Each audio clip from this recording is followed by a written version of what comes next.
Hello and welcome to Unbuilt Giants, a series that looks at the development and demise of some of history's most notable and sometimes bizarre skyscraper projects.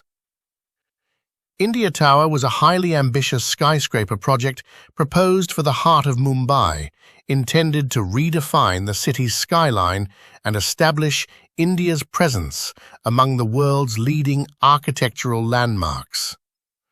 Conceived as a 126-story, 707.5-meter mega-tall tower, the structure was designed to house a five-star hotel, luxury residences, and premium retail space, blending cutting-edge sustainability features with striking aesthetics. Developed by the dynamic FXFOWLE Group and designed by internationally renowned firm Foster & Partners, the tower aimed to become the second tallest building in the world after the Burj Khalifa. Positioned strategically in Chandni Road, just north of Mumbai's historic commercial core, India Tower was not only a real estate venture but also a symbol of India's modern economic and infrastructural aspirations. In 2008, the dynamic FXFOWLE Group, a prominent real estate and hospitality conglomerate, unveiled its intention to develop a landmark skyscraper in the heart of Mumbai. The tower was originally proposed under the name Park Hyatt Tower, signifying a close association with the luxury international hotel brand that was expected to operate a significant portion of the structure.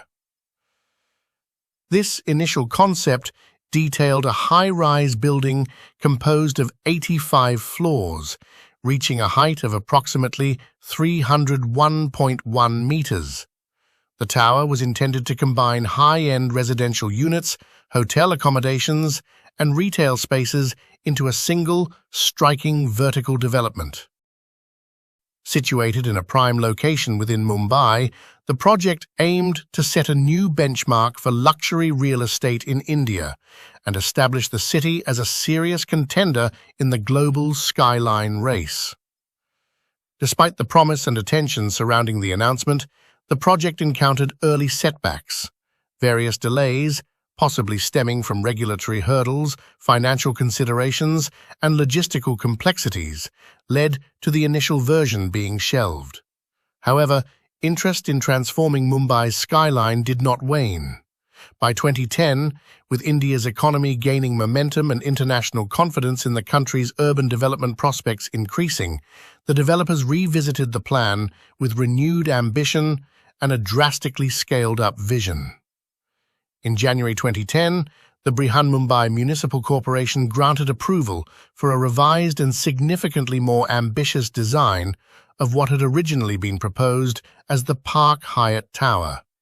The site, chosen for this towering development, was located at Chandni Road in Gurgaon, an area positioned just north of Mumbai's historic central business district, a densely developed zone that reflects the city's colonial-era urban core and commercial legacy. The new design transformed the project from a modest 85-story structure into a mega-tall skyscraper that would reach an extraordinary height of 707.5 meters, or 2,321 feet, spanning 126 floors. Upon completion, it would have stood as the tallest building in India and the second tallest in the world, behind only Dubai's Burj Khalifa, which rises to 828 meters. Construction activities commenced in the latter part of 2010, beginning with extensive site preparation and the initiation of foundation works. The architectural design was spearheaded by the globally renowned firm Foster & Partners, whose vision gave rise to a slender, tapering form intended to optimize the allowable development area within Mumbai's tightly regulated urban fabric. The structure's shape was not merely aesthetic, but a response to engineering and environmental considerations designed to reduce wind loads and maximize natural light and ventilation across its vertical span. The tapering geometry of the building necessitated a complex construction strategy. At the core of the structure, 3 cast-in-situ concrete shafts would rise continuously, narrowing as they ascended, which demanded constant modification of the formwork system.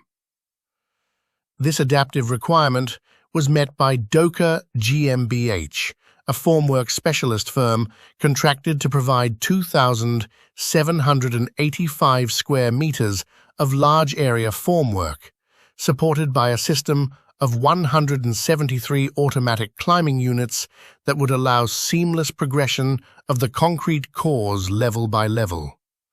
The main construction contract was awarded to Larsen & Toubro, one of India's largest engineering and infrastructure conglomerates, known for its experience in large-scale civil and structural works. The India Tower project was conceived as a high-end, mixed-use development that would occupy approximately 130,000 square meters of built-up area. Its programming was designed to cater to luxury lifestyles and global business elites. It was to include a 5-star Park Hyatt hotel, ultra-premium residential apartments, and an array of exclusive retail spaces. The hotel's lobby was planned to be situated at a considerable height within the tower, offering guests and visitors sweeping, uninterrupted views of the Arabian Sea and the Mumbai skyline. To enhance the connection between the tower and the public realm, the structure was envisioned to float above a landscaped public park, allowing green space to flow beneath the building. This design not only elevated the sense of openness and airiness around the tower, but also ensured that virtually every level of the building could benefit from extensive outward views and cross-ventilation. Given Mumbai's equatorial location and consistently hot, humid climate, the building's design integrated a series of advanced environmental and sustainability systems. These included a dynamic facade equipped with climate-responsive cladding to minimize heat gain, state-of-the-art water recycling and stormwater management infrastructure, and provisions for renewable energy generation within the site. The overall sustainability strategy aimed to position the tower among the most environmentally advanced skyscrapers in the world, targeting LEED Platinum certification, the highest rating awarded by the U.S. Green Building Council for energy efficiency and environmental design. This combination of scale, architectural ambition, and ecological responsibility made the India Tower not only a potential icon of the Mumbai skyline, but also a benchmark for future skyscraper developments in high-density, tropical urban settings. By May 2011, though, the India Tower project encountered a serious and ultimately fatal setback.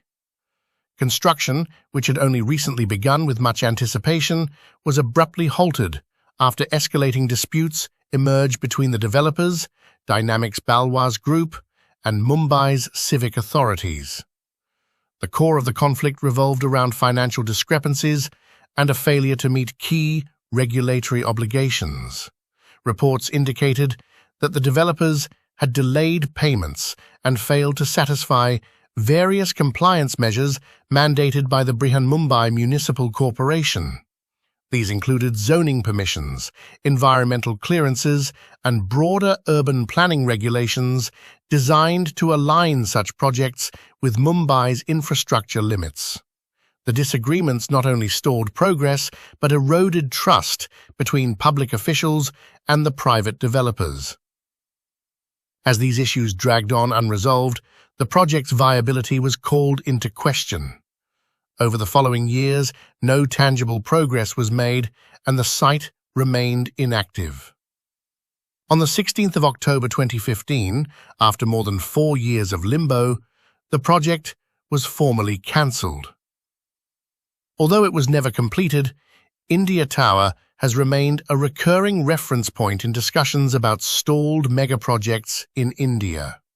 As of 2023, there have been no significant movements, proposals, or redevelopment announcements tied to the original site. The tower's abandonment is now often cited in broader critiques of India's real estate and infrastructure sectors, where overly ambitious developments frequently falter under the weight of poor financial planning, opaque regulatory processes, and a volatile economic environment. In particular, the rise and fall of India Tower is intertwined with the story of India's shadow banking system, which had, during the early 2010s, aggressively funded luxury real estate on the premise of a booming upper-middle class and high-net-worth investor base.